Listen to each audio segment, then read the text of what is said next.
So the first thing we need to do is we need to get a firefighter into the vehicle to assist with stabilising the casualty. We carry oxygen on the fire appliance, so the casualty carer is now fitting the oxygen mask to administer oxygen to the casualty and assist with her condition. You can see that there are blocks put underneath the vehicle. These blocks are there to stabilise it and minimise any further movement. The most common way of taking someone out of a vehicle when they've got suspected spinal injuries is to remove the roof. So the tools will be used to cut the roof off the car. But before that happens, a few other things have to happen. So the glass is being removed where it can be. Once the glass has been removed, then the cuts will start on the roof.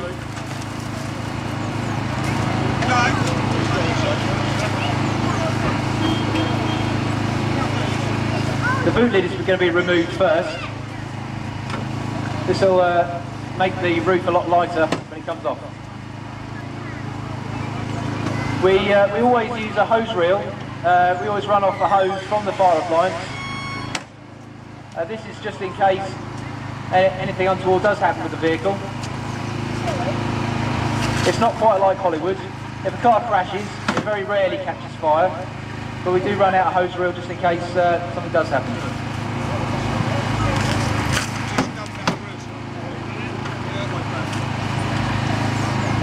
So the cutting tools have just removed the boot of the car. The tools exert an awful lot of cutting pressure.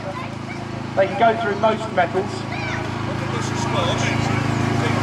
Some of the more modern cars can be a little bit harder to cut. The more modern cars have a better safety cage, which means that the cars are much better in the event of a crash, but when it comes to cutting you out, it can be a lot harder. With older cars like this, the metal's much weaker and thinner, and it's easier for us to cut people out.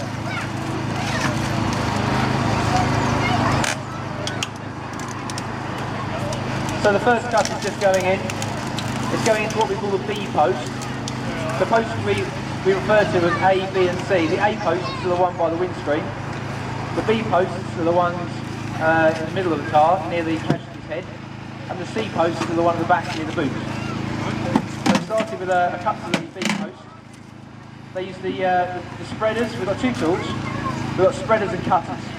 So the cutters obviously cut through the metal, and the spreaders are used to crush, but also to lift and to open. So the spreaders can be used for opening doors if need be.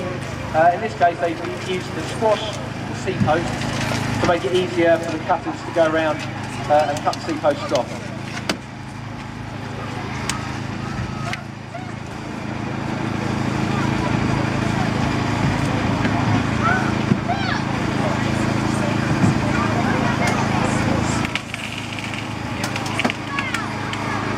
In this instance, the cut on the A post is going to be done very low.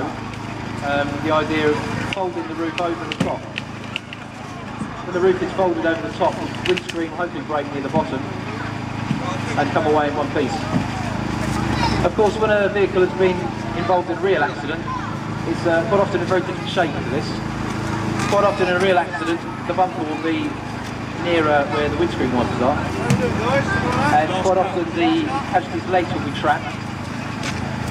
Quite often it's quite difficult to get the person out of the vehicle.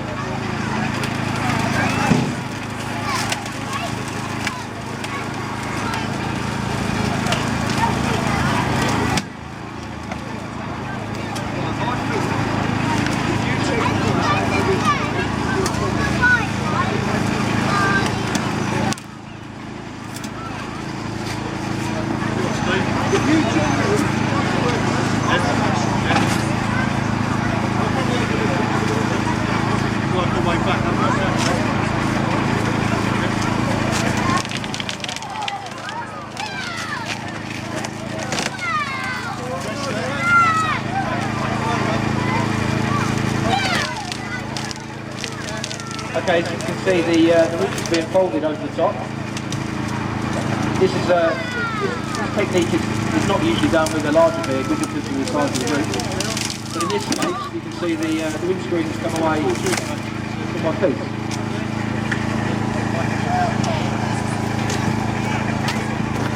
Removing the roof, as you can see, has created a lot of space around the casualty.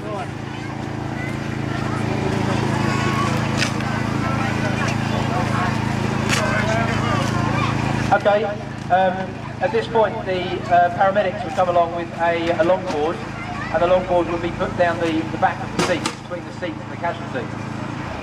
Unfortunately we don't have a longboard today, so we can't show you the rest of the drill. You don't carry it?